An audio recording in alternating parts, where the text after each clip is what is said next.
Hey everyone, it's DM Bloodworth. Welcome to another episode of my live stream, the OSR Tabletop. And I'm just going to wait a few minutes. I started this a couple seconds early, or actually about 2 minutes early, so I can see what I have to set up for, and wait for some people to come on before I jump the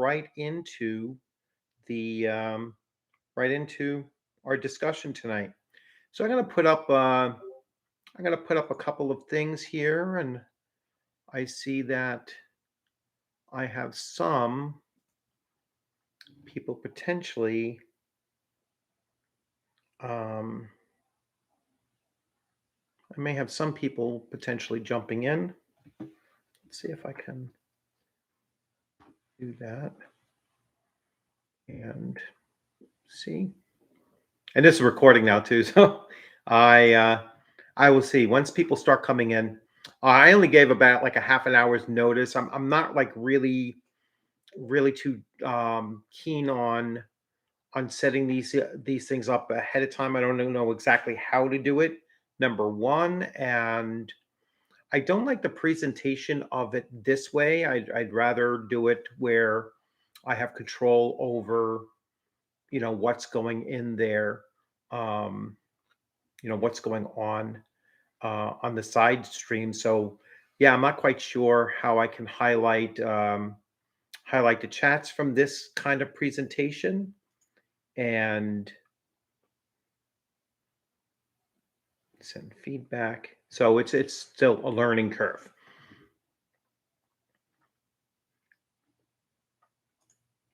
I am going to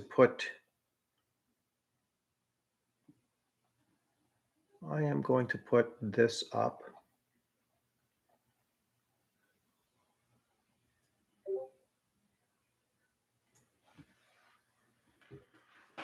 Let's see. And let's see how this comes up.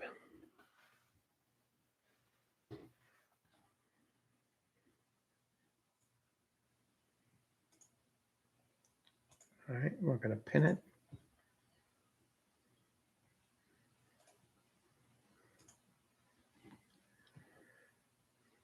Yeah, I don't see how I can highlight messages.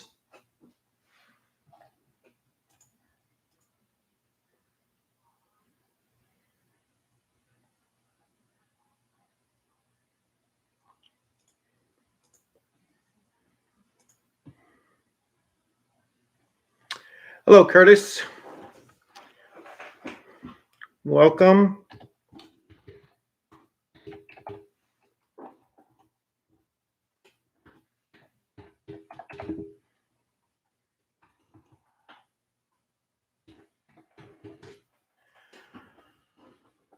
Okay, we have several people just received the notification. Yeah, I did it a half hour ago, so I don't know, I'm still trying to figure out these live stream things and how to set them up. Um, so I'm not quite sure how, and I've been messing around with several of them. Like I can't even see how to highlight your comments at the moment right now. I was able to do that prior to, but the last time I did this, but not this time. So I will be monitoring your questions and your answers, and I will kick off the topic by just posting in the text, since I don't know how to highlight the comments on the screen. Like I said, it's so weird. It's like a totally different interface than the last time I did this. So here's the question of the day, and I am going to put it up. And this is in response to an article by Gary Gygax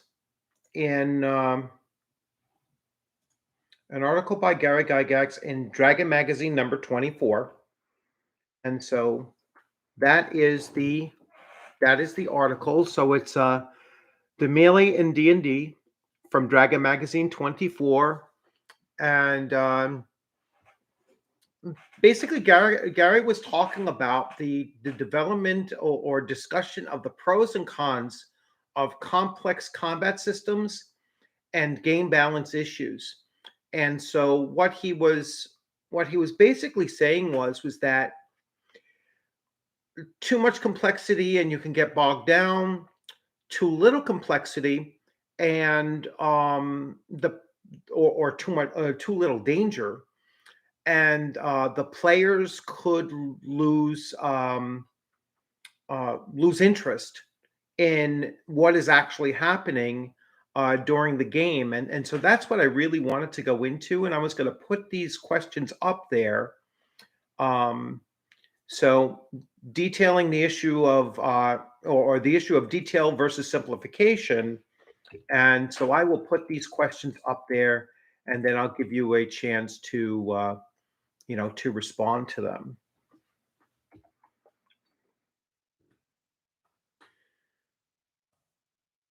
So how much detail is too much detail?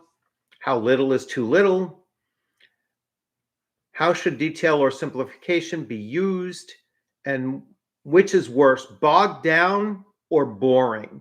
And so that's really the overarching question that I think most of us as DMs or players really want to get into is that, what is which is the worst condition to have combat seem like it's really bogged down, where you have several players that don't, they're not engaged because it's not their turn to go and everything goes too slowly, or to have it um, so simplified that you're simply just rolling dice, looking at the results, and moving on to the next player. So I'll let you go from there with some of your comments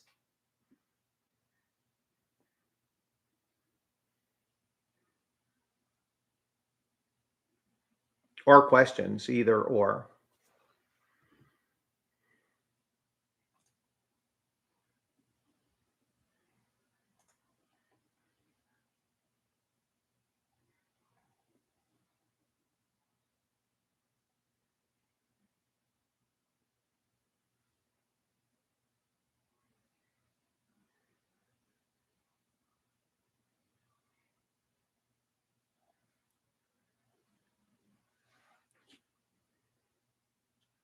Well, while I'm waiting for you to do that, so I will read off a few things. So this is actually the article I'm reading off of. I know it's reversed backwards for you possibly, but the Million D&D by Gary Gygax, and as I mentioned, this is in Dragon Magazine number 24, and in Dragon Magazine number 24, he starts off with there was some controversy regarding the system of resolving individual battles used in Dungeons and Dragons and somewhat similar advanced Dungeons and Dragons melee system.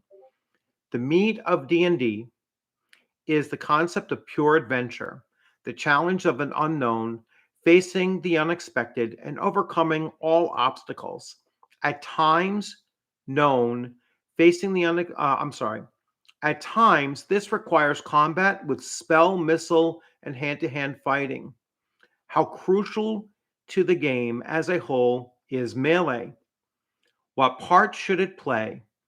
Is realism an important consideration? To put the whole matter into perspective, it is necessary to point out that there is probably only a small percentage of the whole concerned with the possible shortcomings in the melee system, but even 1% or perhaps 5 of an audience of well over 100,000 enthusiasts is too large a number to be totally ignored. So,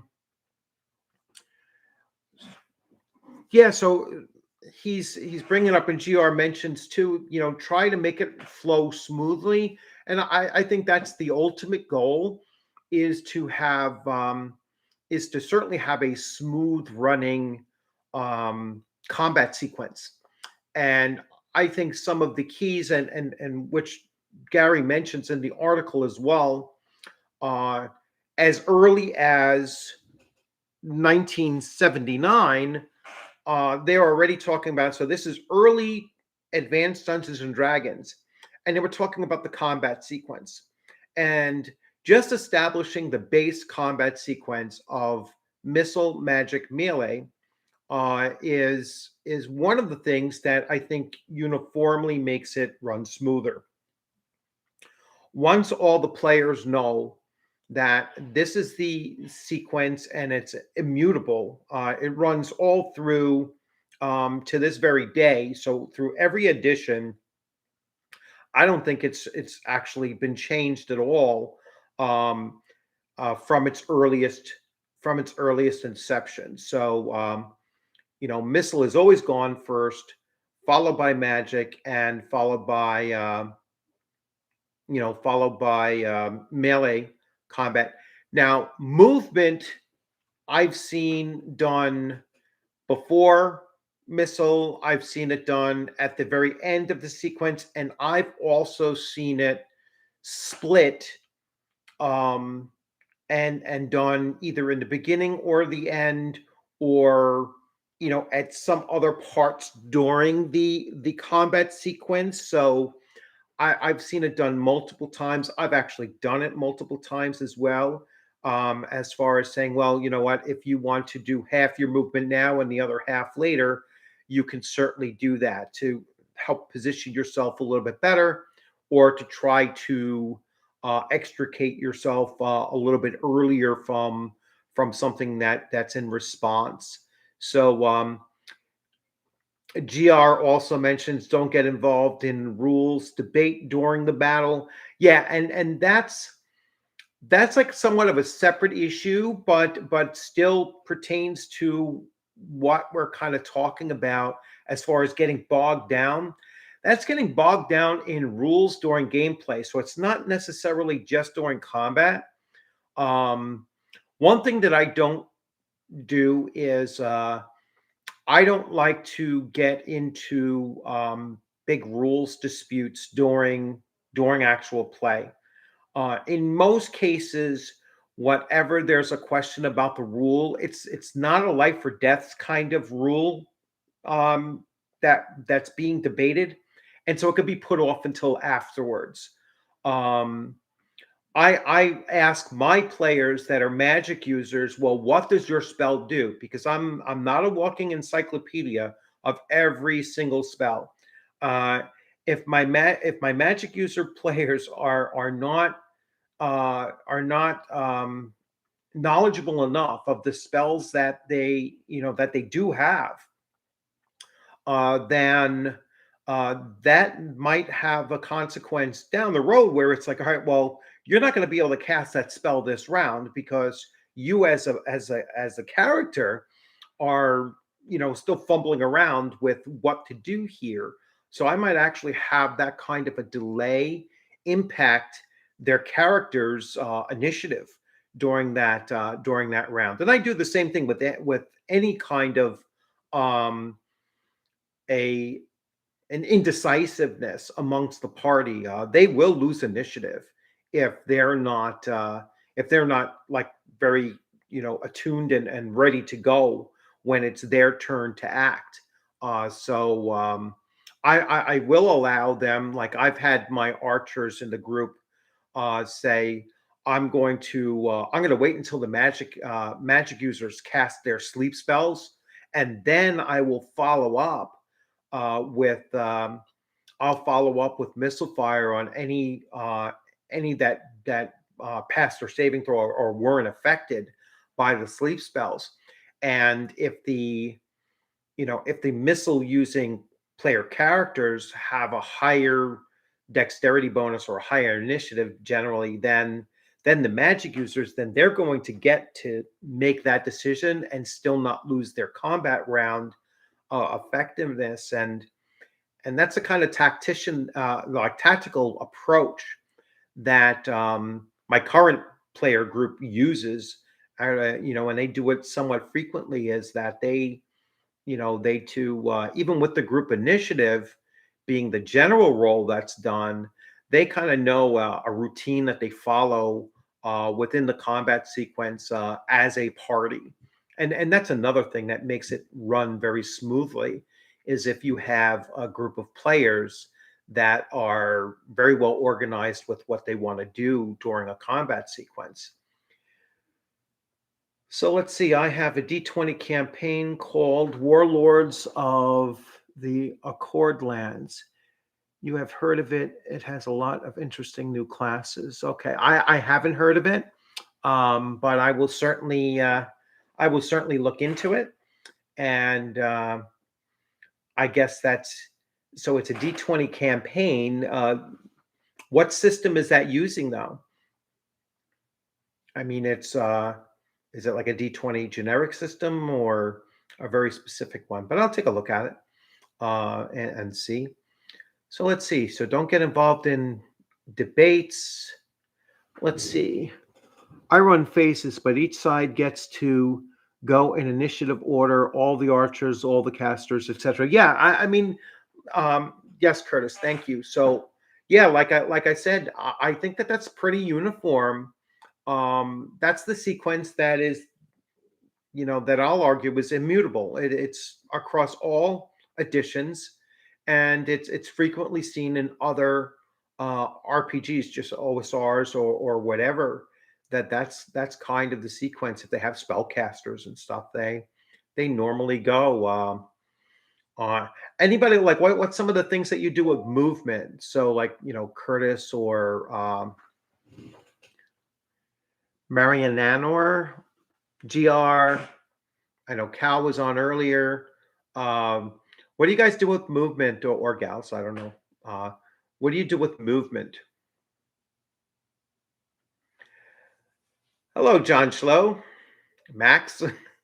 Yeah, this is just like kind of like an impromptu. I'm still trying to work out this live stream stuff. Still not getting the full hang of it. I'm trying back with Streamyards here, and don't seem to have the same compatibility that I had the last time I used it. So I don't know, what's going on.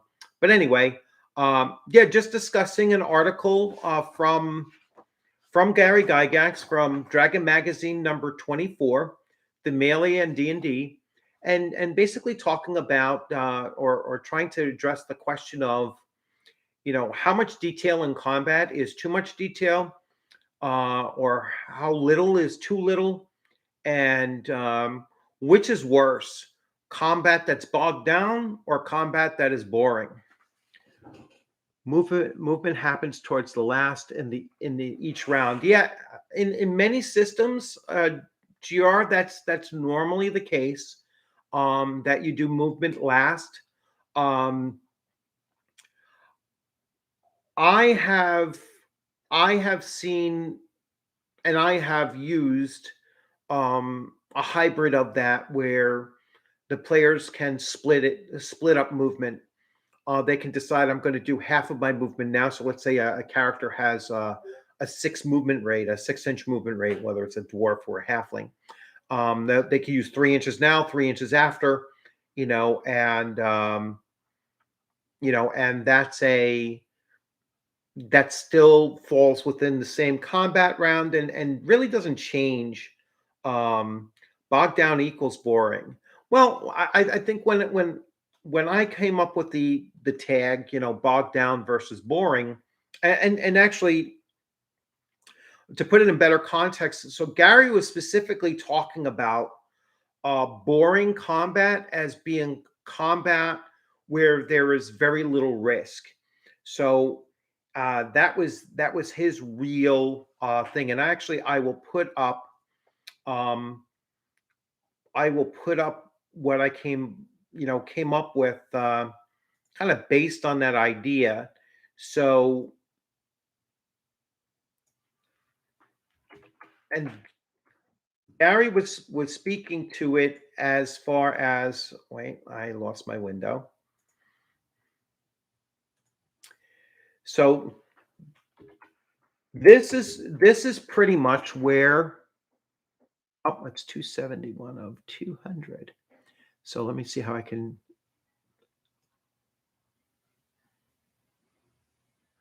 So Gary was saying both are actually bad. So bogged down and boring were actually not good. And basically, I synthesized it down to, in either case, the player will not care enough about his character if the character is never at real risk.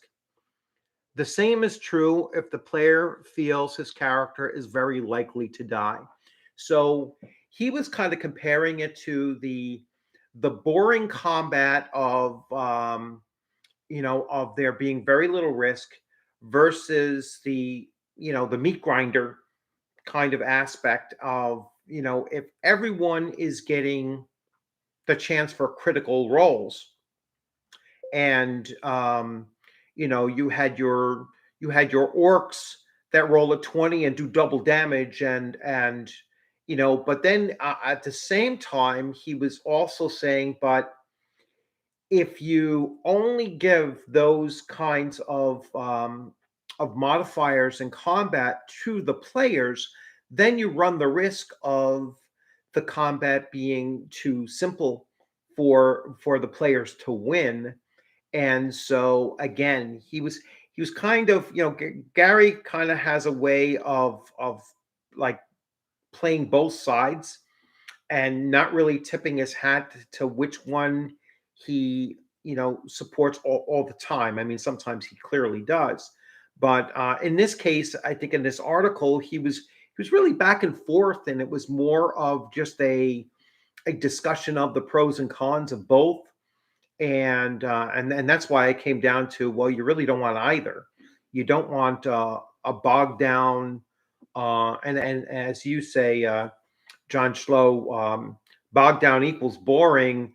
Yeah, I guess if everyone is going through multiple actions and you have a large group and some players are just sitting there, twiddling their thumbs waiting for their turn, then that's that's boring as well as bogged down.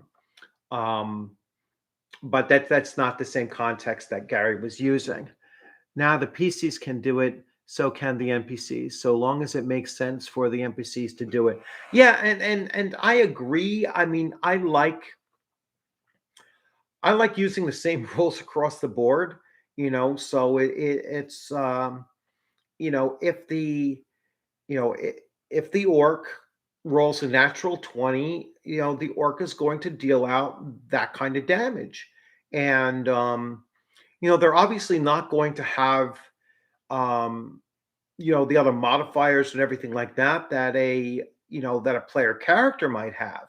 There's a big difference between a player character with an 1876 rolling a critical and doubling all of that damage versus an orc that's going to get its d6 or its d8 based on weapon type, and and then just get a second roll.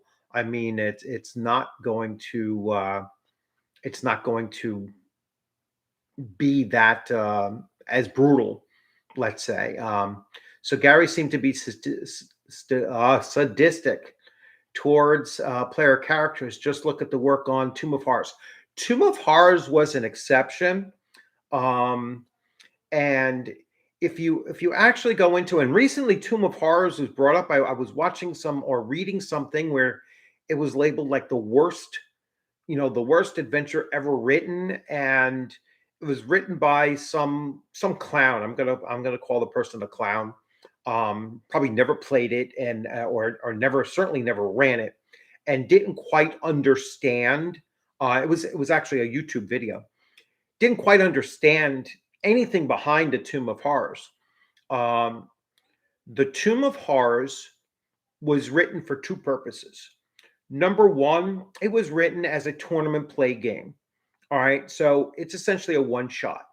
And it was not designed for players to play their true characters through it and possibly have them die and there goes their campaign or whatever.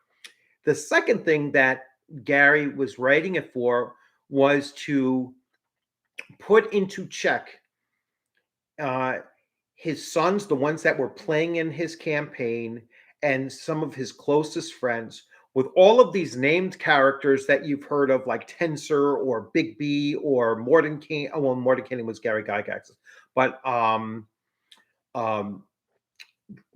James Ward's character and such, and really to put them into check because they were such powerful characters. And he wanted to create a scenario basically where they would fail. I mean, it really is a TPK, intentionally a total party kill kind of adventure, but meant solely for tournament play. So it's just an entertaining, fun way of saying, oh, there's this, you know, if you try to read too much sense into it, no, it's not going to make sense. If you're using that as a dungeon master, uh, with your um, with your players running their primary player characters through it, yeah, you're a sadistic bastard. Um, to run them through it unless they choose to bring their best characters through that. But it really is it's meant to be a meat grinder, and that's how it plays. So let's see. John, I put my players on a timer. Indecision means no action that round. Yeah, I do the same thing. It's like if they start wondering, well, actually, I don't know what my spell does do, and they have to look it up. I mean, that's where Roll20 kind of helps out, or any of those platforms, because when I cast a spell, it gives a spell description, and then we can both take a look at it and see, all right, what's it going to do? But if there's any indecision, oh well, I want to do this, and they're losing initiative, and they might lose group initiative unless the other the other players are saying, well, my character is not even paying attention to that. This is what he or she is doing, and that's it. Then they'll get to act while everybody else is squabbling. So yeah, I agree completely. Just wanted to say I am really enjoying the channel. Well, thank you very much, George. Uh, Started playing Moldvay Basic and 1E in late 79. Looking forward to more awesome content. Well, thank you very much. I'm glad to keep on rolling out this content. And, I'd say over these last couple of weeks, prompted by some other YouTubers out there, I've really been pushing old school much more than I did initially. I mean, it's always been pretty much an old school channel anyway, but now I'm just like proactively pushing for just highlighting the gameplay, highlighting the gaming materials that either harken back to the old school, so like retro clones and or just OSR, old school Renaissance games that are coming up now, indie games that are out there that still kind of um, tap into the old school without being true OSR type games, and not just D&D either. The OSR is more than just games that emulate Dungeons and Dragons. There's a lot of other OSR games out there that aren't related to Dungeons and Dragons, and that's a great thing too. So, all right, let's see. Never use the whole module. Tomb of Horrors, only parts of it. Yeah, and that's a really good idea, to do that, because there are aspects of it that are just kind of silly, and but again, like I said, intentionally so. But I would certainly use the premise behind it, and having this like um, this really challenging uh, tomb that has a lot of puzzles in it and that kind of tone.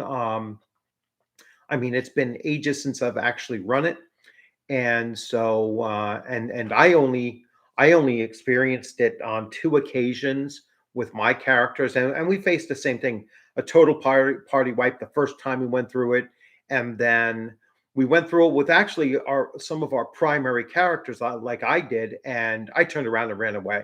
I was like, nah, I'm not doing this. Once I think the first 3 of 5 of us got killed fairly early on, I was like, I'm backtracking and I'm going. And so that was the end of it. I would have never set foot in a place again.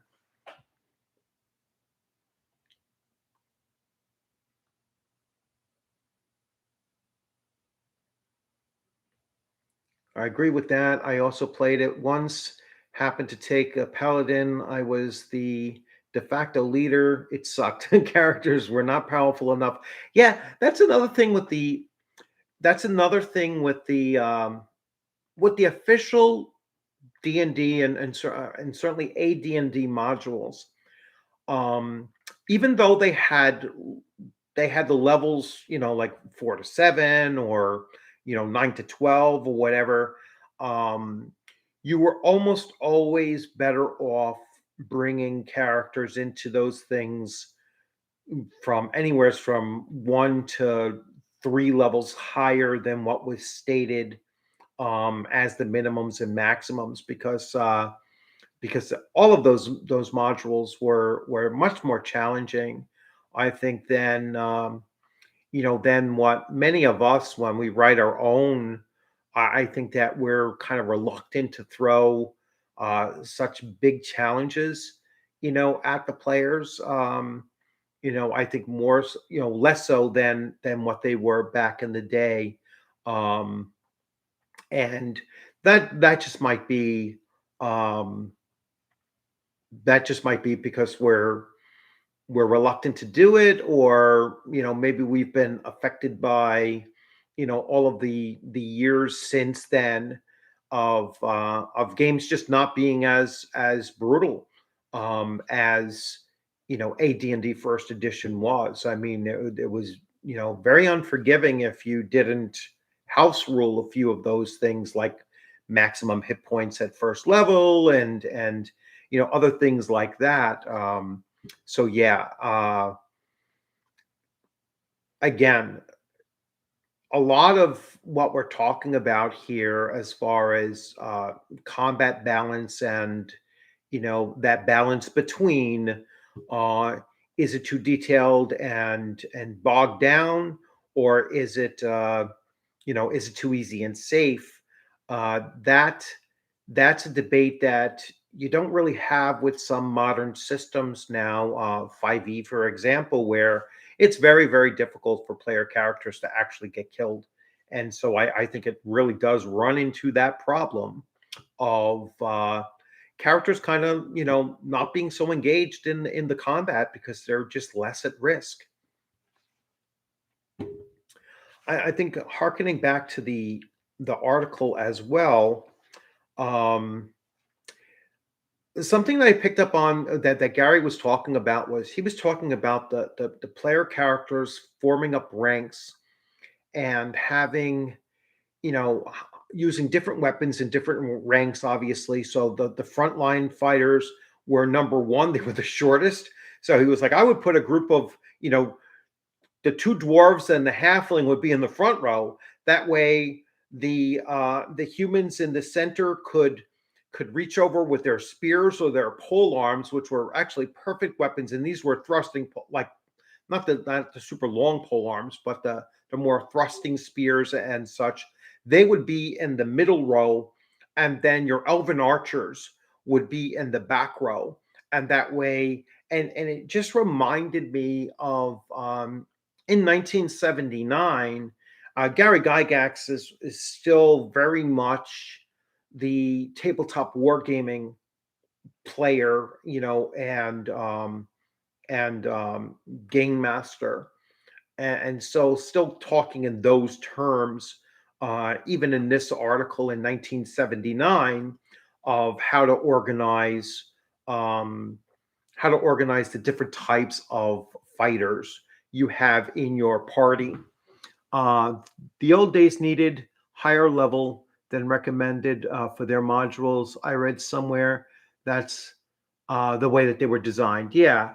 Um, Gara was using the old chainmail rules for miniatures. Yeah. So I mean, like I said, his description in this article was straight up, um, straight up wargaming, and just talking about it in that way, and most likely organizing the combats in the games that he was running, or at least suggesting to his players to do that, and still high, tying into that. So still holding on to that idea of combat. Agree about the later editions versus brutality of 1E. I was lucky enough to play with Gary one time at a Gen Con in Milwaukee, and he killed my character within 15 minutes. Yeah, I wonder if that was the same Gen Con, because I met him at Gen Con 18 in 1985. So that was in Milwaukee as well. So that was, but I didn't have the pleasure of, I had the pleasure of meeting him and having a conversation with him, and him giving me VIP tickets to have dinner with the Dragonlance, some of the Dragonlance cast, including Tracy Hickman and Douglas Niles and Roger Moore and others at the table. I think Keith Parkinson was at the table as well. But I met them all, and it was a really a lifetime just an experience that I had. But anyway, so it was in 2000. Yeah, so yeah, and I'm sure he was still playing. He was still playing first edition. He wasn't playing second edition in 2000. From what I've read, Gary never played anything but first edition, even up until his passing. So he pretty much stuck to AD&D 1E throughout the rest of his life. Yeah. So yeah, that must have been a true experience, to have him DMing, the game. I would love to. I would love to have the same thing with Frank Metzner running a game, or even Ernie Gygax running a game, which is actually more of a possibility, I think, if I ever get myself out to the Dungeon Hobby Shop museum. And I'm sure most of them run 1E. I know a lot of the people that are, from what I understand, Luke Gygax actually runs 1E as well, and some of the other people run like that you wouldn't think of, but they run 1E in other circumstances too. I mean, what they do on their YouTube channels or their Twitch channels or whatever, but many of them are still running 1E as well. I believe um, I don't know if it's Stephen or Stefan Pokorny runs 1E. So the guy from the miniatures, Dwarven Forge, runs 1E campaign. So I think that those are, yeah, I think that those are, examples of how, as much as people push the later editions of Dungeons and Dragons, particularly 5e, so many of those prominent people still run 1e games. So it's not surprising to me. So I played once with Frank, but we were both players at an Icon about 10 years ago. Yeah, incredibly nice guy. Yeah, I've had conversations with him. I've even spoken to him on the phone, and he's a great guy. And I would love for the opportunity, to actually meet him in person and to play with him. But that would be really cool. To have him DMing a game, that I'm playing in would be an awesome privilege.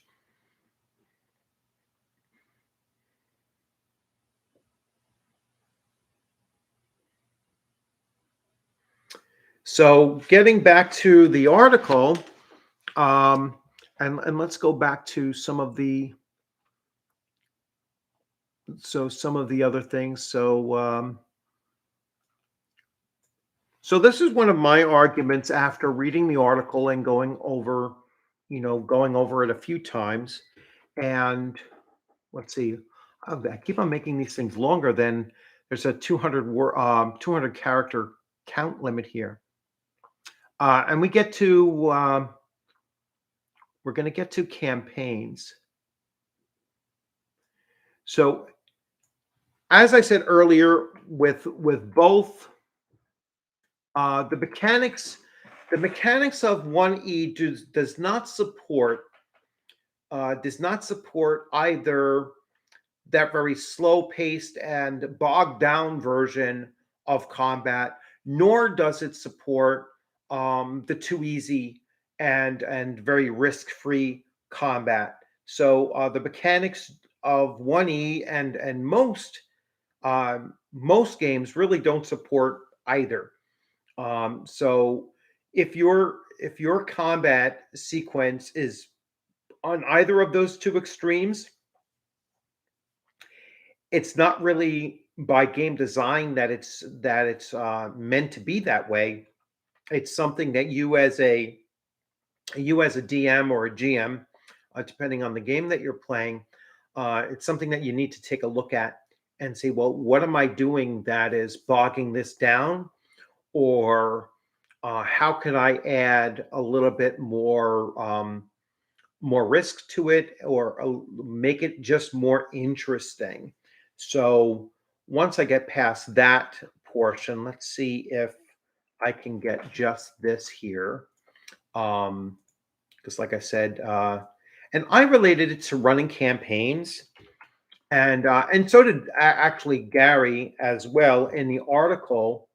All right, so here, so a campaign will not be sustainable without risk, nor will it last with too much risk. The players will not invest any care into their character, and the campaign will end in a short term. So that's almost directly, the two different sides of the same coin that Gary Gygax was talking about in the article. Basically, he was saying that you cannot sustain a long campaign if the combat is really bogged down and boring, or if the players have no care in the world, if they don't feel any kind of risk to their characters, no matter how much they put on that piece of paper, with 14-page backstories and all of this, and oh, my character is a special snowflake. In the long term, if that character is never at risk, they're going to lose interest in it. And maybe that's part of the reason why, according to Wizards of the Coast itself in its own article, said that the average 5e campaign only lasts 6 sessions. I think that is an astounding admission by them, and I think that it's an indicator that either their game system or the way that people are running their games is broken. I don't see that as a positive in any way, that the average campaign by the company itself is only lasting 6 sessions long. That's just not sustainable.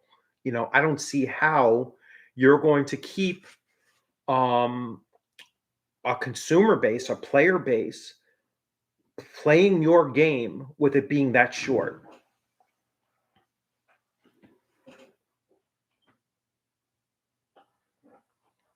Yes. Yeah. Thank you, George. So yeah, I mean, it's yeah. If your characters aren't at risk, I mean, I heard that one person, who I really loathe to name, but he was talking about, it was the guy, Daniel Kwan, who was the numbskull that was complaining about Oriental Adventures, was actually floating the idea of removing hit points from Dungeons and Dragons, because it's storytelling. You're not really supposed to have characters at risk at all, and hit points just don't make sense, and this or that, and um, he was advocating for just removing them all together, and essentially removing all risk from the game completely.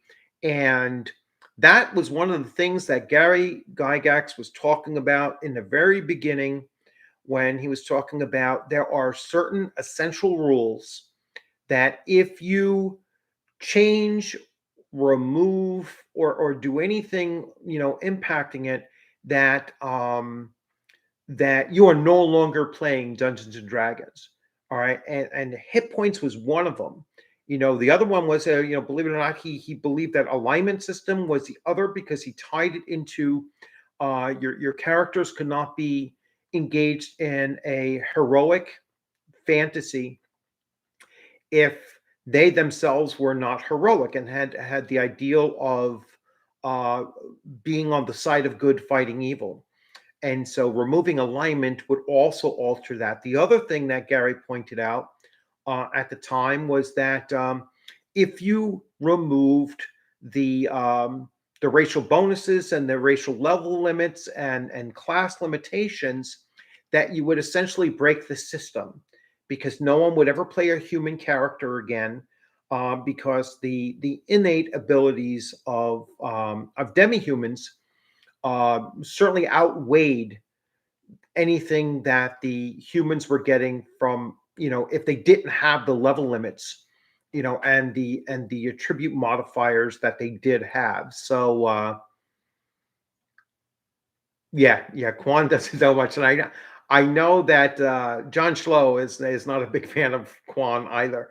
So that's another thing. But yeah, those are the kinds of comments though that get put out there, and they're given credence for, I don't know why. I mean, like, based on what? I mean, based on just their response to one article. I doubt that he ever played that game or used that supplement before.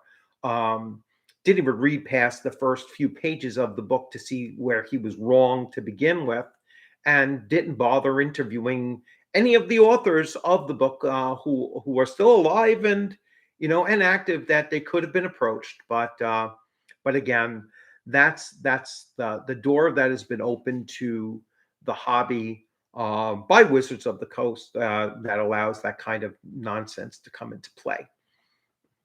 Yes, I knew John Slow would step in, and yes, his authentically Japanese wife um, would have nothing positive to say about the fake Asian um, Quan, Canadian Asian Quan. So let's see. Others putting their spin on the game. It's caused confusion. I'm glad to have been able to talk to some recently and set them straight. Yeah, I mean it's one of the other things that that I think the OSR needs a lot more advocates out there and pushing it and talking about the OSR in that sense. So level limits were tinkered with in the compendium. I'm reading your thing now. I'm sorry, poor kid. Level limits were tinkered with in the compendium by Gygax with all the ABC level bonuses for non-humans. Um, what's the ABC level bonuses for non-humans? I'm not sure. Um, I'm not sure, poor kid, what you're referring to on that second part. So you're saying in the compendium he altered some of the level limitations. I know eventually they allowed for obviously like dwarven clerics and every class, but once you had deities of every demi-human race, then you kind of need clerics for every demi-human race too. So that was something in D&D BX that was kind of a missing aspect of the game. So yeah, that was a mistake. Um, I think that looking at the as race as class from some older, from OD&D and such. Um, I think that the halflings was really not a very good race class kind of combo. Um, I thought that it would have been very difficult. You'd really have to love playing halflings in order to play them and to feel like you're, a full, active member of the party and as useful as any of the others. I think that they were, severely gimped in comparison to some of the other classes. Um, just they could have used a little bit more love in D&D BX. Yes, yeah, a lot of people in chat. It's really good to see so many people on. And I don't actually see the exact number of how many are in. I'll see that a little bit later on. But it's great to see so many, active, especially since I still don't know exactly how to do these impromptu and slightly projected forward live streams. So I think I was only able to get like 30-minute notice before it actually went live.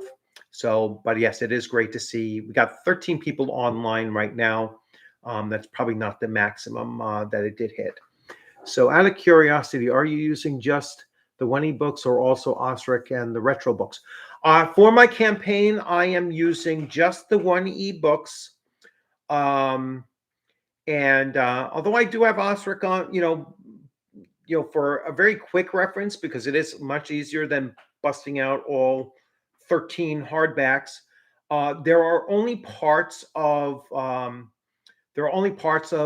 UA, Unearthed Arcana, that I am using those. So there were certain classes that I told my players I'm really not going to allow. I was going to allow for Oriental Adventures version of the monk over the player's handbook version of the monk.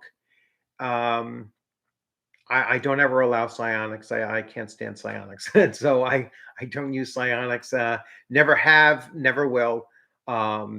So that's something from the rules as written that I omit.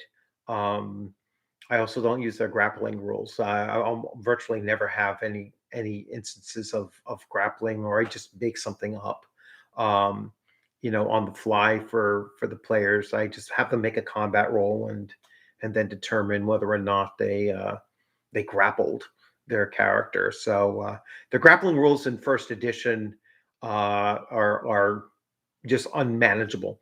And so I believe even Gary Gygax mentioned that was one of his mistakes or whatever. It was just that, just overly complicated.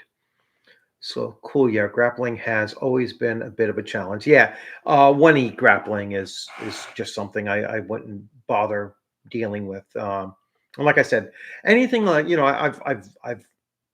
I've read so many like little excerpts of things that Gary Gygax has mentioned. Like he mentioned in some article, I forget exactly where it was that he liked the monks from Oriental Adventure over the monks in the Player's Handbook and suggested using those. When you're looking at D&D BECME, Frank Metzner came up with his own jack of all trades for the jack class of thief, which kind of consolidated some of the thief skills, added a few more that I think had much more of a thief feel to them than the original setup, and so I would certainly use that as well. So to get back to your question, do I use exclusively 1E? No, probably not. I probably use some other ideas that I do integrate. There's not too many rules that I alter that much. I do a couple of house rules, such as like first level maximum hit points, because I I don't want to see a magic user die because somebody sneezed on them. And I, I do a little bit of I do a homebrew of converting intelligence and giving high intelligence a +1, +2, and +3 modifier that allows, so that's for intelligence level 16, 17, and 18. And that allows for them to memorize, not cast, but memorize an additional spell at first level, second level, and third level. Um, and then thereafter it no longer applies. But just to give them the ability to memorize more than just one spell, just to give them a little bit extra versatility, so that they could say, well, I'm going to memorize for today magic missile and and read languages. And so I found that that gives the players a little bit more flexibility, and it also opens the door for them to take some of those utility spells rather than just combat spells, strictly combat spells. So I'm kind of liking that rule. I would probably continue using that. And I've tweaked it a few times here and there, um, but I think it works well.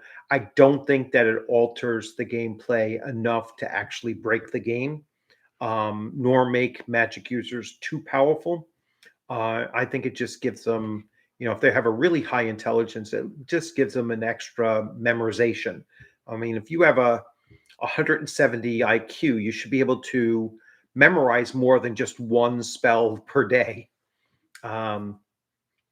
I used 1E for added Beckme rules. That's from GR. Yeah, and yeah, I could certainly see running a campaign where you're pulling from several different um, D&D sources.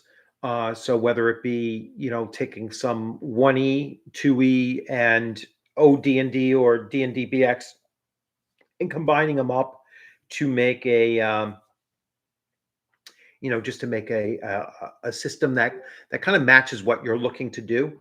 Um, Speaking of new systems or just systems I just got, and I will be doing a flip through and read through, but I just picked up Adventures Dark and Deep, and I picked up both the player's book and the Game Master's Toolkit. And this is by Joseph Block, who is the Greyhawk Grognard. So that's his channel.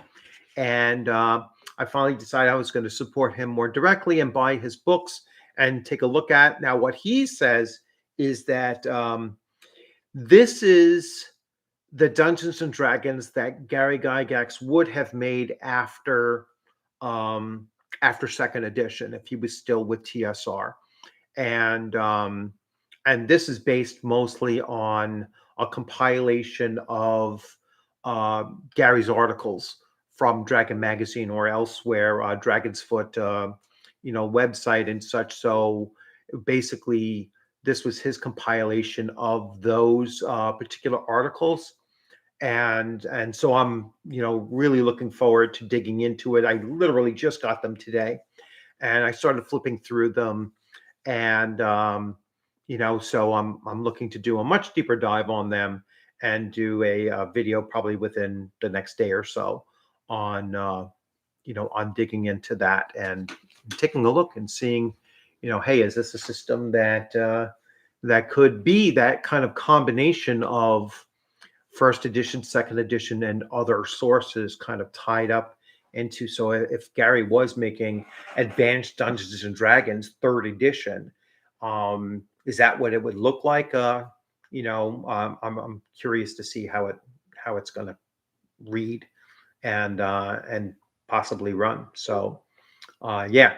So I know George saying, yeah, you're very curious about it. So am I, and I'm really looking forward to it. I know both the Greyhawk Grognard and I are huge fans of Greyhawk. I mean, that's my favorite setting as well, and so I'm expecting that his system is going to really mesh well with that setting, and and maybe my next campaign, even though I consider my current campaign one that should last more than a year or two. Um, if I still have it in me and I do a second campaign, that will probably be it. Would be turning in his grave a fourth and fifth 5e? Absolutely. I mean, certainly, like, there is nothing in 5e that I think matches with Gary Gygax's vision of how to play a heroic fantasy. It just it just changed those core aspects that Gary spoke specifically about, that you cannot alter them. Tasha's is an absolute uh it disembowels Dungeons and Dragons. I mean, it just removes Dungeons and Dragons from 5e. And the fact that they're going to memorialize that in 5.5 or whatever the hell they want to call it, and make that part of the canon, part of the rules of the game, is just ridiculous. I mean, you're not playing Dungeons and Dragons anymore. It might have been Dungeons and Dragons in 2014 when they were still, you know, still writing it and working on it. But I honestly think that the chances of it continuing to be Dungeons and Dragons left when they removed and it's going to slip my mind now. When Jeremy Crawford took over and took the place of the guy previous to him, I'm just going to draw a blank. Someone can throw it in there. Mike Merles. I think Mike Merles still had an understanding of what Dungeons and Dragons was, and he still had an old school understanding of what Dungeons and Dragons was. And I don't think that. Yeah, thank you, George. I don't think that Jeremy Crawford understands it, respects it, or even desires it.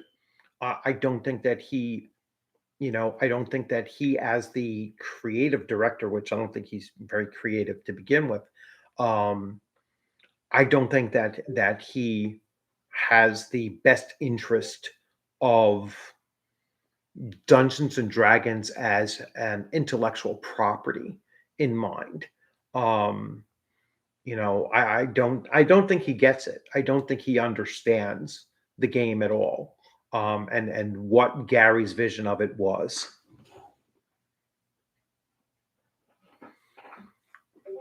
Yes, I mean, they literally label them as, bigoted, racists, misogynists, this and that, this is and that is, this ism and that ism, and you know, and they don't throw them directly under the bus completely, only because they're afraid of losing so much of, just the player base, that still regard, Gary Gygax. Like, I don't know Gary Gygax personally. I mean, I never knew him personally. I don't care what he did personally. Um, I just know from the hobby's perspective. I mean, he was a giant. I mean, same thing with Dave Arneson as well. I mean, and all of those early, individuals. I mean, you cannot separate the hobby from their influence.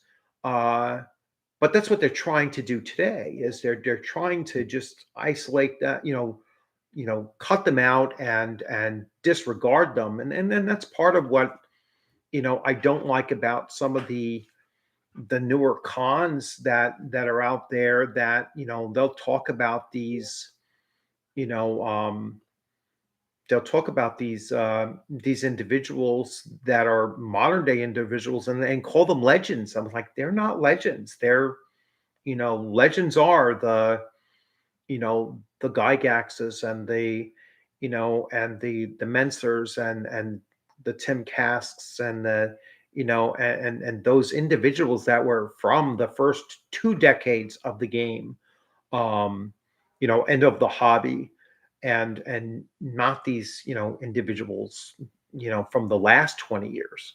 You have to go back to much earlier time to come across the people that the hobby is really founded on. The work that they had done is really what created the hobby and gave the hobby the ability to sustain itself over nearly 50 years.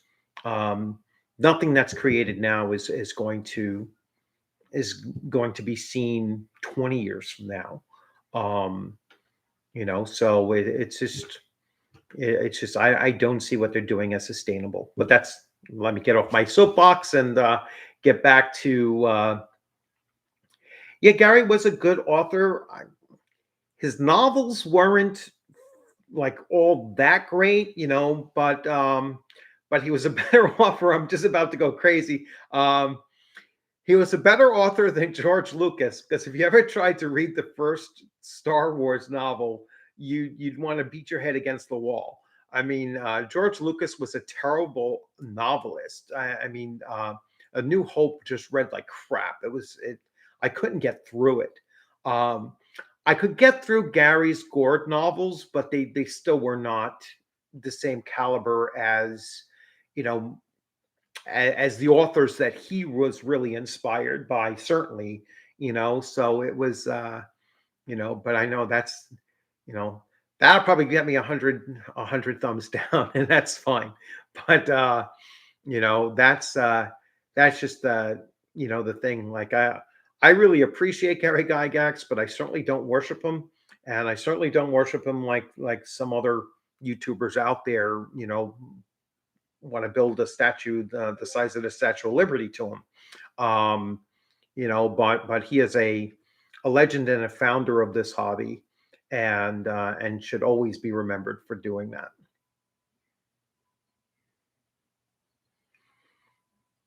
Yeah, I mean, I try to be fair about it, and I try to be, I certainly appreciate, like I said, what he's done. Um, but yeah, those early Gort novels were not great forms of fantasy literature.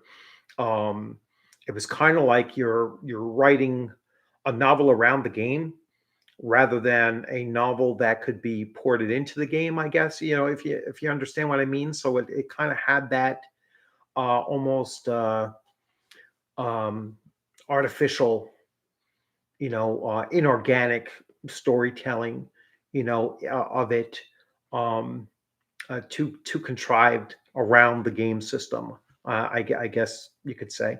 Tunnels and Trolls was cool. I played it way back.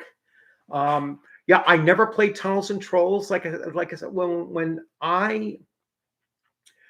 my player group was playing, and we basically played from 1977 to about 87 or so, maybe 88, 89 at the most. And we kind of gravitated towards like one of each genre. So we were playing Dungeons and Dragons, or some form of Dungeons and Dragons, more advanced Dungeons and Dragons for the most part, for our fantasy RPG. Then we played Star Frontiers for our science fiction. Even though we tried some other ones, we never really went to them. I never played Traveler back then. Um, we played villains and vigilantes for our superheroes. Even though we tried Champions and we tried Heroes Unlimited, we just liked V&V better. Call of Cthulhu was Call of Cthulhu. I don't think there was anything else out there around the same time that matched up with that genre. And there was no reason to play anything else but Call of Cthulhu back when it first came out. For that, we played Twilight 2000.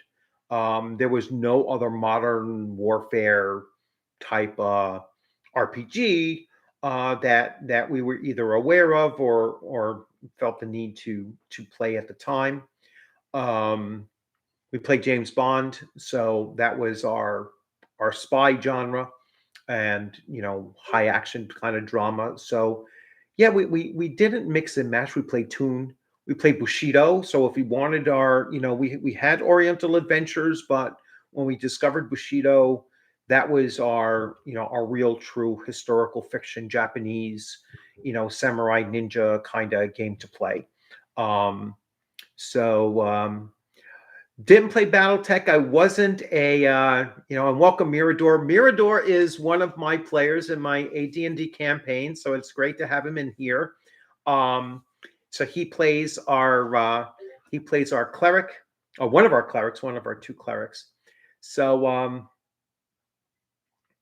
I used to play TSR Panzer battles in the 70s. So Mirador brought up, I'll go back to that. Mirador brought up BattleTech. No, I wasn't a big Robotech, BattleTech kind of fan. I recently said this on one of the shows I just did. I think in last night's show, Unscripted Evil, I mentioned it. As a kid growing up, I watched the anime that I started watching was Star Blazers. All right, so that would have been like 77-ish around then. And then I mean, comic books wise, I like Tank Police. I followed Voltron. I followed. I keep on forgetting the name of the thing with the Fiery Phoenix, and they had like the ships that became like a robot or whatever. So I always forget what that was. I mean, I was familiar with Robotech, but I just couldn't buy into it. I was a little bit older for Transformers. My younger brother was more into Transformers, he being like 10 years younger than me. So that's why I remember the Transformers, the cartoon movie was great. Battle of the Planets was, with the Firing Phoenix. I like that cartoon. That was a great series and was more into that. Panzer Blitz played Panzer Blitz. That was that was a board game. That was like one of those combat things. Yeah, we had Panzer Blitz. We played board games wise. That was Avalon Hill, I believe. Panzer Blitz, Tobruk, Ogre. I'm not familiar with Ogre. Although I've seen it on some people's shelves and such. Seven Zang 7, not familiar with it. So anyway, so thanks for the live stream. I've had to hop off. All right. Thank you, George, for stopping in. Good to see you. And like I said, once I figure out this thing, I'll be able to figure out how to highlight different comments of people. Maybe it's not the right way to set up the stream. I have to talk to John Schlow on how to set this thing up so I can highlight people's comments and send them down on the bottom. I've been looking for the easiest version of a live stream to actually run. So let's see. Oh, was TSR Panzer Battles as a small rule book? Yeah, I'm just not familiar with it. I know I picked up TSR wise. I did pick up the Dawn Patrol, which is the World War I warplanes RPG. I guess you still consider it an RPG, but I picked that up and was taking a look at that, and that looks like a really cool. Again, something I never played back in the day, but I got it for like dirt cheap. I got it for like $16, I think, full box set and everything. So I was like, oh, that was a steal. So I just grabbed it. Yeah, I literally paid $16 for the complete box set. I couldn't believe how lucky I was. Nobody else bid on it, which was another thing. You should just be able to click on the chat in the StreamYard. I'm in StreamYard, but I think it's just streaming through, it's coming straight through YouTube. So I don't have that, that graphic and that ability. Yeah, I know Tim Cass talks about the old days quite a lot. I mean, he also tends to get political and and that kind of thing. But for the most part, if you can separate what he says about politics and what he says about old school gaming, then you'll be fine. Um, I'd much rather um, listen to Frank Metzner, who's also political to a certain extent and probably along the same lines as Tim Cass, but just not as vocal about it, you know, as others are. So, or as Tim Kask is. So, but anyway, I mean, they're still both legends and deserve uh, to still be heard. And I don't think the hobby I don't think the hobby hears them. Not in its current state. I think that they've been shelved, um, by the powers that be within the hobby, and that's a shame because they're both legends and giants in the industry and should still be listened to. Yeah, so let's see. Did I miss anything? Let's go up. How do you make combat dangerous and not long and drawn out for characters over fifth level? Wow. It depends on the game system, Eric. Looking at that, um, I mean, if you're playing 5e, you really just have to jack up the the challenges that they're facing. So you really have to, and it depends on party size as well. Um,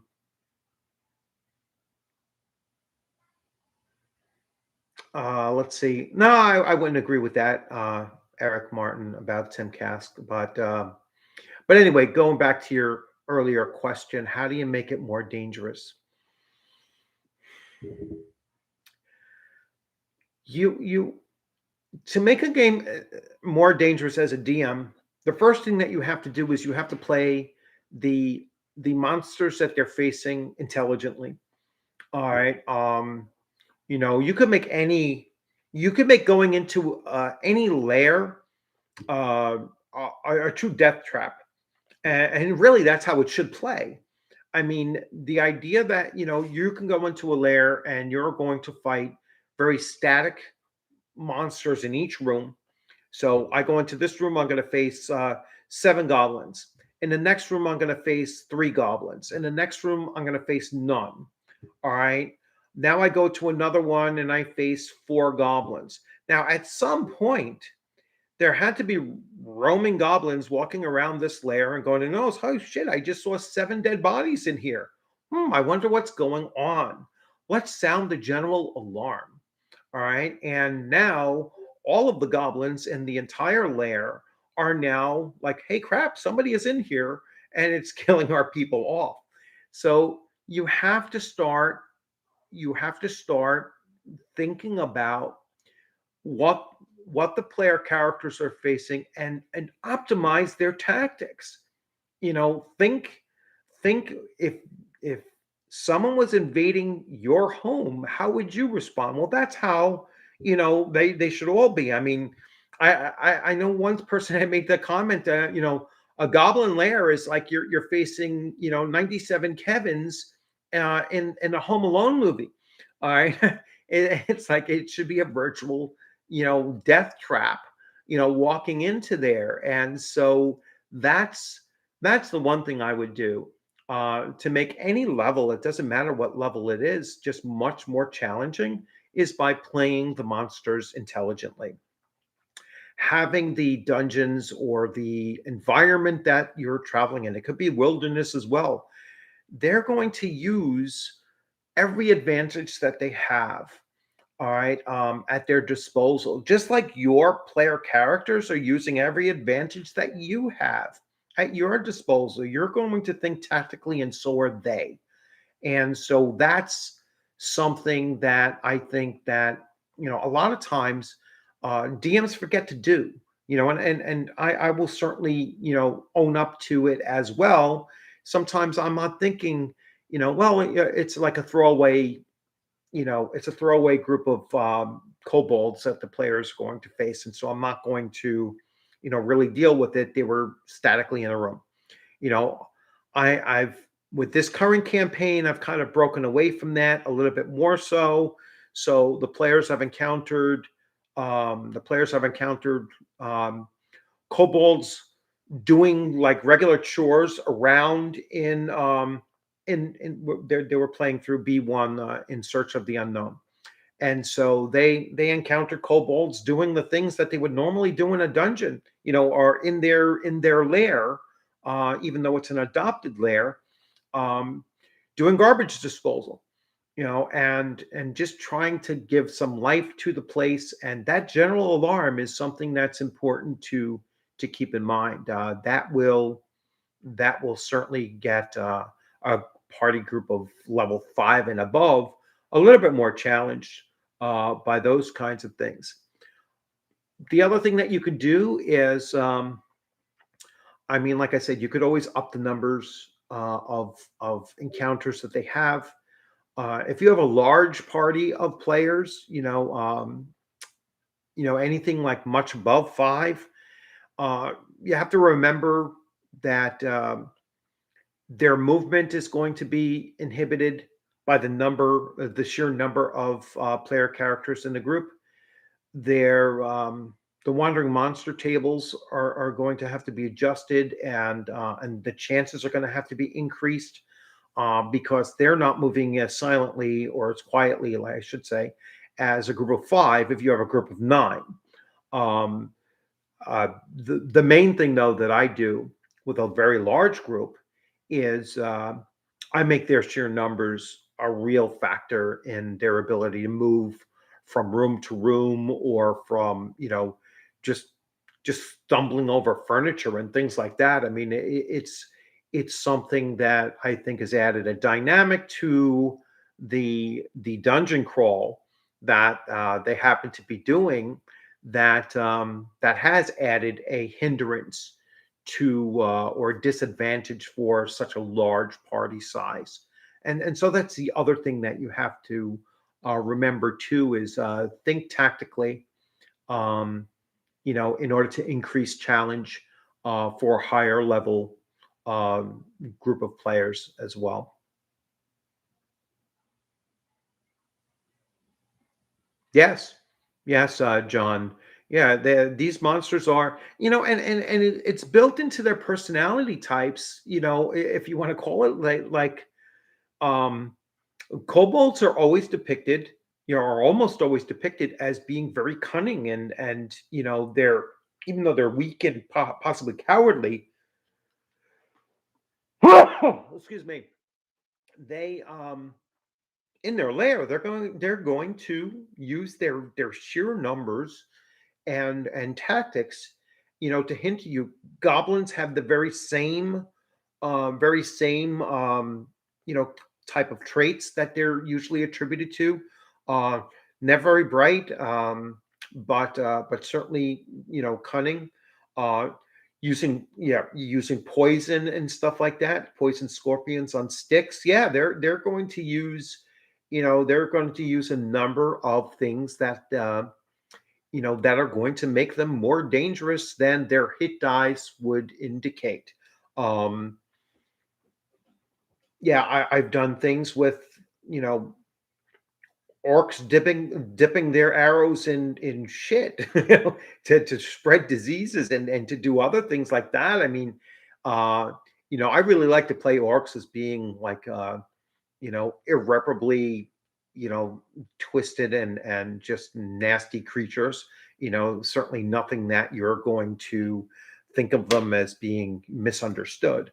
Um, no, they're evil bastards, and some of their earliest depictions in Dungeons and Dragons is that they were chaotic evil on top of that. And you know, modern players will always look at chaotic evil as being, oh well, these, if it was a player character, oh no, that's a terrible human being, or it shouldn't be allowed to even play in the game if they're looking to play that alignment. But orcs are misunderstood. So it doesn't make any sense. It doesn't have any kind of continuity between between comparing those two situations.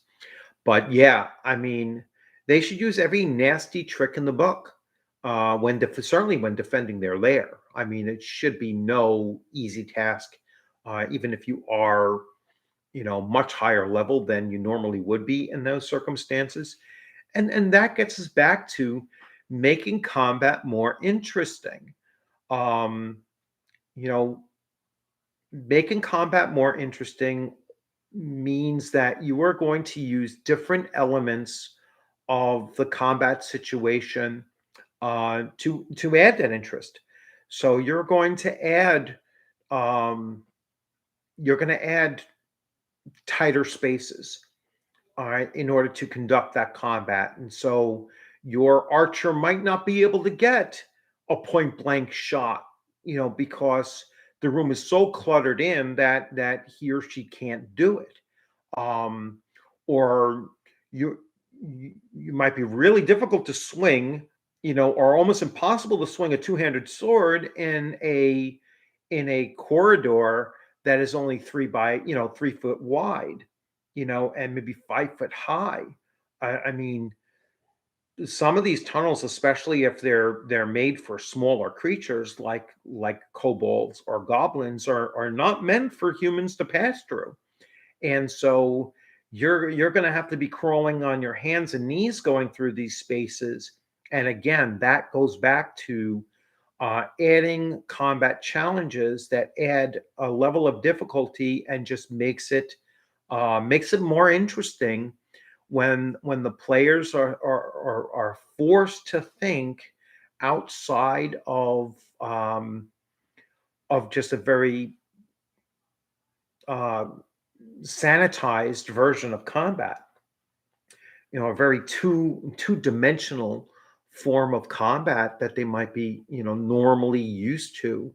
Um, Adding different elevations to their combat plane, is another thing. Adding structures that both your player characters can use as cover, and if you're using it as cover, I guarantee you, um, whatever other creatures are in there that you're combating, they're going to use it as cover as well.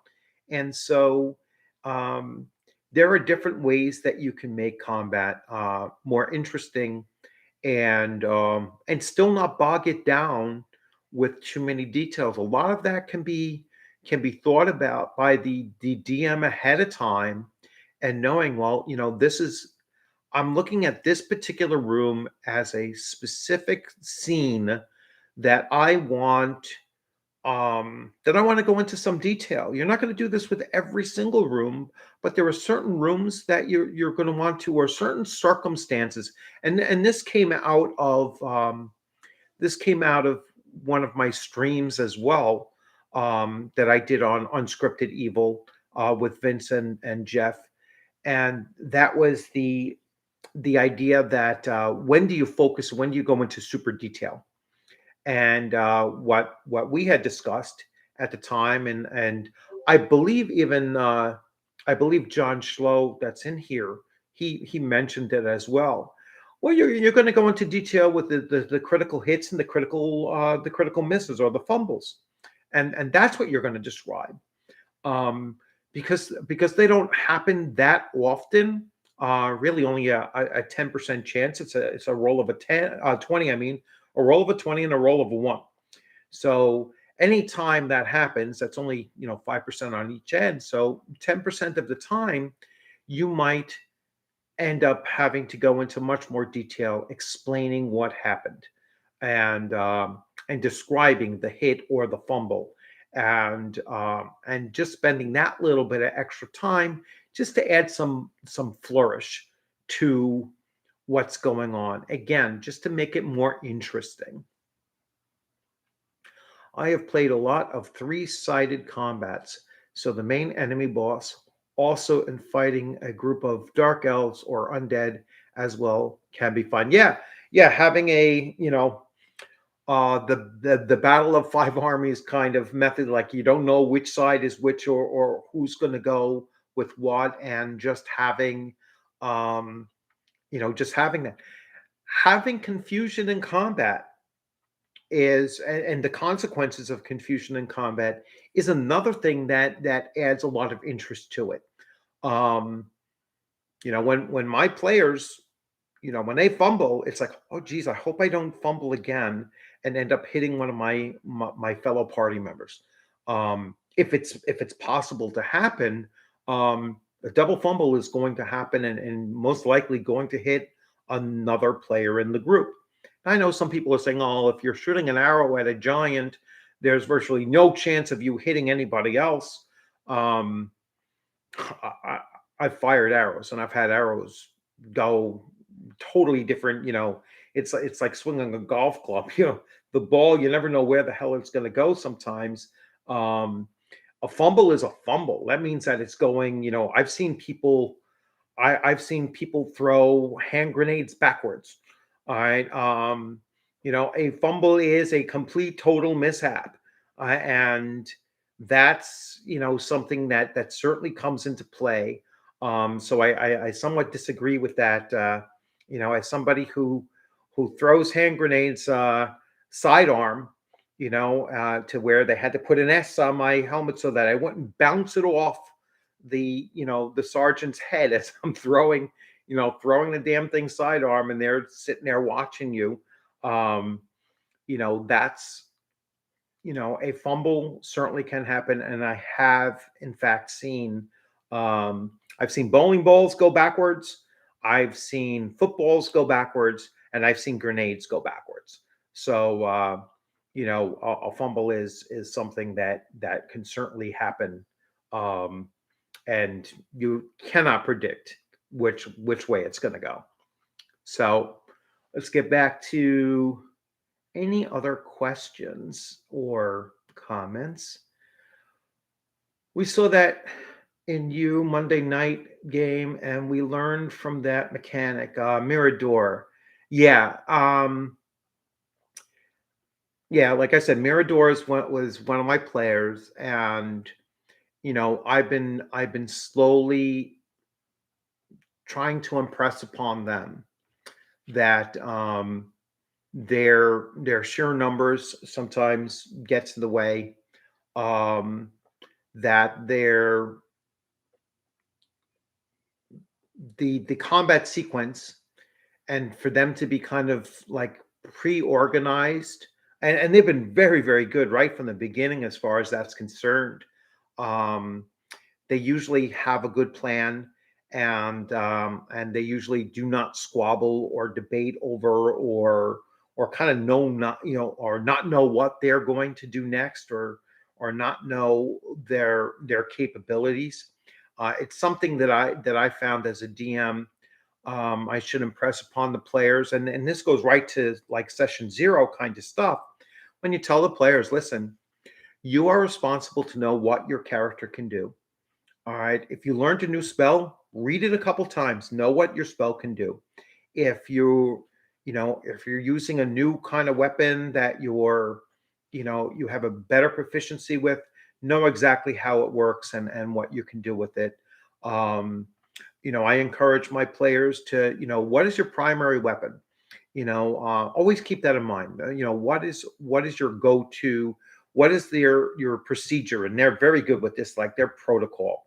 Um, their protocol is to do certain things when they come to a door. All right, we're going to check for traps. We're going to or listen in at the door, and do these various things. Hello, King Leonidas. So is stab attack a thing? Also remember, half sword is a thing. Yes, and I also remember. So King Leonidas is one of my former Mifrog uh, players, and his character actually led to some of the changes found in Mifrog 4.0. Uh, when uh, when we realized that his character at level 5 was fairly broken and almost impossible to hit within the game rules. and so the game rules were actually modified because the you know he had just built the character to the point that, and no fault of his own, um, just built a character that was almost untouchable in regular terms. I had to create different ways of getting to him, including breaking lore, just to potentially uh, give him a challenge, because he was unhittable under the system, and that would have just resulted in the other player in the group most likely dying along with him. So luckily the creator of the game system, Varg Vikernes, whose son also came across the same thing, was like, yeah, I think I'm going to change these few things. Yeah, power creep is a real thing, and sometimes game designers don't necessarily like they don't pick up on it, because players are so innovative, and certain players have a new modern player mentality where they think about character builds, and they think about optimized builds, and that is that is something that comes out of the I would say out of computer gaming. Now I know some people will say, "Oh, there was power gamers back in early, tabletop RPGs." I really don't think that there were. We certainly didn't have that in our terminology, and that was really an aspect that came out of MMOs. I'm thinking that it came out of MMOs, and yeah, casting darkness on the armor, which you guys did, was a brilliant move, and but just a great a great play to do. Um, so not really taking advantage of any kind of a system, to the point, but just a great way of using that spell, because the person you directed that darkness spell on had no idea what it was actually cast on, didn't know how to get out of the darkness sphere, and so was basically trapped in it. But it was a lot of fun.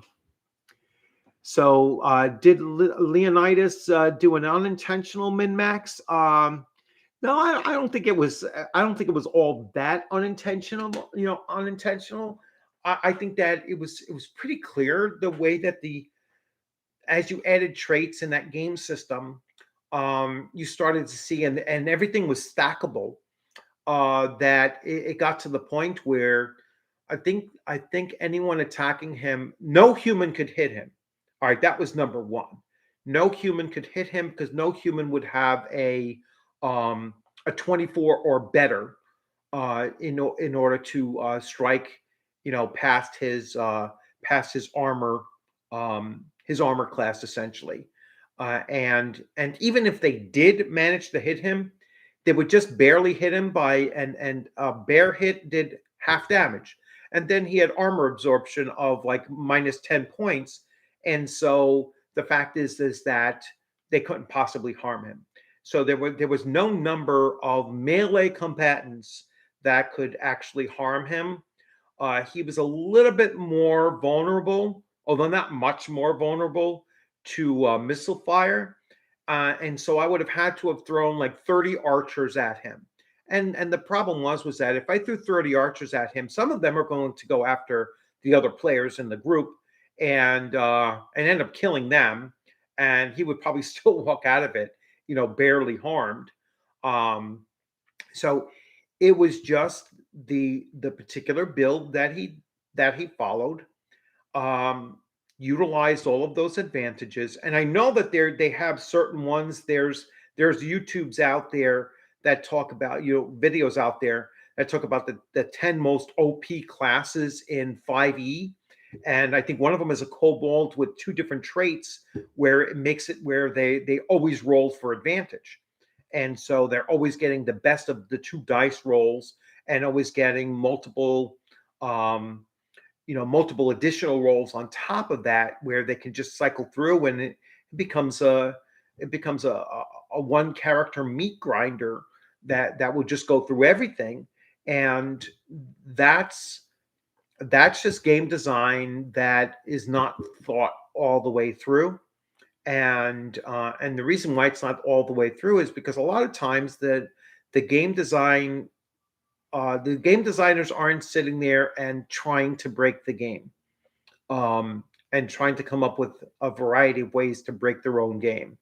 They're usually just coming up with what they think sounds like a good progression of power, without realizing, well, someone might do this and this and this, and then other additions, or other supplements like Tasha's and the other thing, which allow you to just mix and match anything that you want now, makes that power, that min-maxing, even more possible.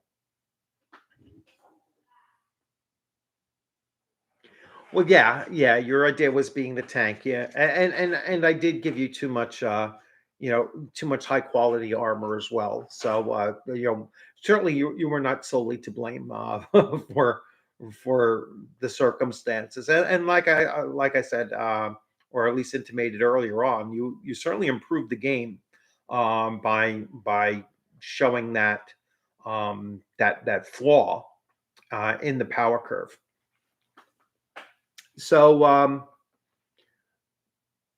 we're actually going on to about, an hour and 41 minutes. So, let's get just a last one or two comments. And I think we, had a very good discussion here as far as how to make combat, a little bit more manageable, how not to allow it to get bogged down, and not and at the same time not be too boring as well, to kind of balance out the need to make it, to make it dangerous enough for you to care, and to make it, not a meat grinder where you still don't care about your characters because you fully expect them to die anyway. So, and that goes back to, once again, this is all prompted by, from the Sorcerer's Scroll, April 1979 article, "The Melee in D&D" by Gary Gygax.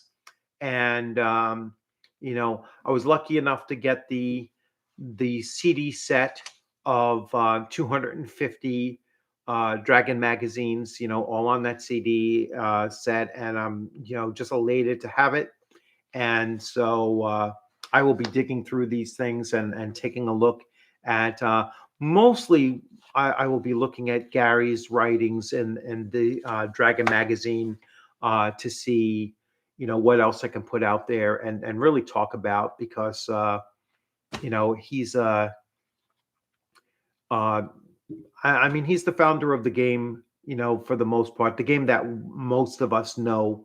And, and his writings and his vision for the game mechanics, I think are important for us to keep on going back to. So, yes, thank you, Michael. I'm glad that you enjoyed the stream. It is a balancing act between, this is a Poor Kid. It's a balancing act between killing the character and making the player terrified of losing a character. Yes, I mean, if they have no fear, then they're not going to care. And if they fully expect for their character to die, they're not going to care. And both of those came from, Gary Gygax as well. So he recognized that in 1979, that is the two sides of the same coin of you having to play that balancing act. So Mithrog was, intensive fights at low level, since you can be you can get one shot killed in that game. And, and the first time I played that game, we were almost wiped out by just a group of 5 normal wolves. And we were a group of 5 player characters, and that would never happen in D&D. Not even in first edition AD&D, would that happen. But in that game, you could certainly, die very, very easily. Looking forward to season 2. Hope, yes. Mirador, season 2, I'm hoping it will kick off, and just be prepared with your whole group of 9 third level characters, that the challenge is going to be upped. So just to give you a little hint, the challenge is going to become certainly become much more intense. So be on the lookout for that.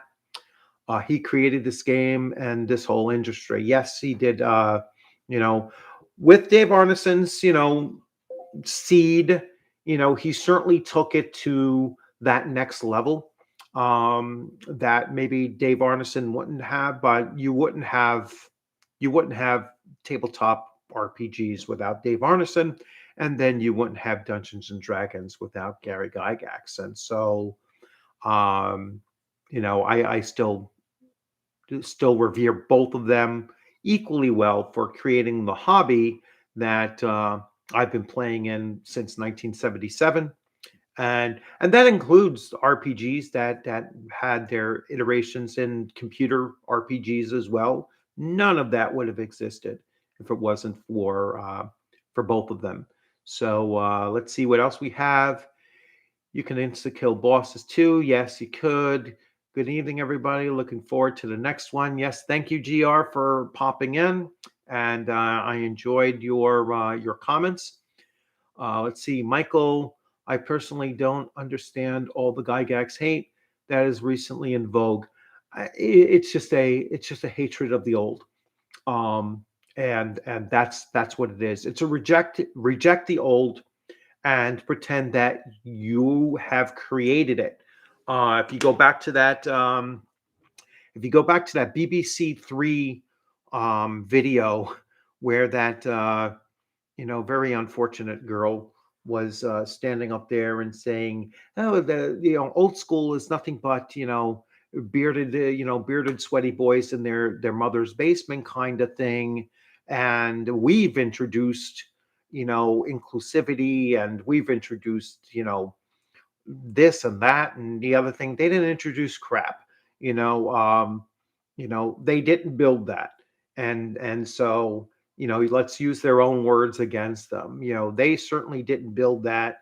You can look at Gary Gygax and Dave Arneson for building that, and so the game has always been inclusive. In every single rule book, it states that right in the very beginning, in the first 2 or 3 paragraphs, you're getting that this is a game for everyone, and that is in every edition. So that's nothing new. The trick 5e doesn't have is allowing non-rules thought of clever play that is not limited to character sheets and min-maxing. Yeah, I mean, there's playing the character, and then there's playing the character sheet, and I think 5e is mostly playing the character sheet. It's looking at, it's not asking what your character wants to do. It's asking what your character can do, and when you're asking what your character can do, you're looking at the sheet. When you're asking them what they want to do, they can, it forces them to think more so outside the box. Yeah, the creative lacking despise the old. Yeah, I mean, I just think it's a lack of talent. Thaco, the mean gatekeeping clown, says 3d6 down the line, and if your character dies, not only are they dead forever, we go after their family as well. Yeah, it's, well, yeah, I mean, when the player characters fail, against the orc horde, the orc horde should be, the DM should have the orc horde actually invade the village that hired them and wipe everybody out as well. So not only did they fail in wiping out the orc horde, but the orc horde then went behind them and destroyed everything in their path. And that would really blow everybody's minds, because orcs are just misunderstood, and they would never do something so evil as to rape, pillage, and burn everything across, in their path. But without that, you wouldn't have half orcs. So anyway, all right. So well, thanks everybody for joining. I hope you enjoyed the stream. Hopefully this this actually posts correctly, because like I said, this is only my second or possibly third live stream, and so I'm hoping it went off well. And I look forward to doing this again. Looking for a spot when I can actually do them, and maybe Saturday nights might be it. So thanks a lot for popping in. Everybody have a good night. Enjoy the rest of your weekend, and I look forward to seeing you on a gaming screen sometime soon. Have a good one.